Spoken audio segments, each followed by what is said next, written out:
In Valve matchmaking, what influences a player's ranking the most? This has been a mysterious subject for a while now, partly because Valve has only revealed a few tidbits of information on the subject. Let's start by reviewing what Valve has told us first. The matchmaking system uses something based off of the Glicko rating system, or Glicko 2. Likely one of the main reasons for using the Glicko system over something more traditional like the ELO system is that the Glicko system is simply much more accurate at describing a player's skill. Additionally, ELO has some problems. Let's take a look at the game of chess to look at some of the issues of the ELO ranking system.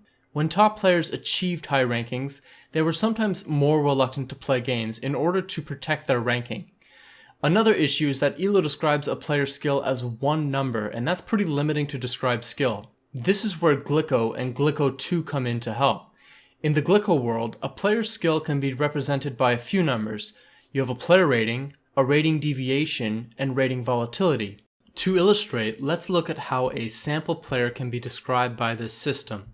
Let's call our player Bob. Bob has a rating of 1000 with a rating deviation of 100, which represents a skill in the range of 900 to 1100 with 90% confidence. Bob can also have a rating volatility, which will decrease after playing a game, but increases over time. This prevents Bob from sitting on his laurels if he achieves a high rank.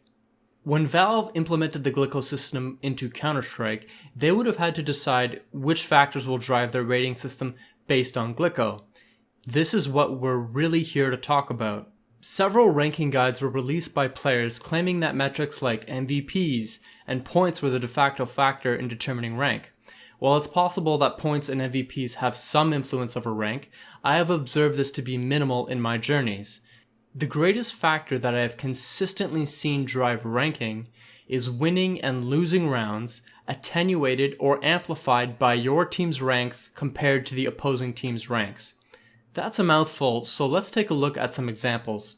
Let's say you crush a team 16-2, and both teams have the same ranks. This will dramatically improve your rank. Now let's take a look at the same 16-2 scoreline and imagine the other team had much higher ranks.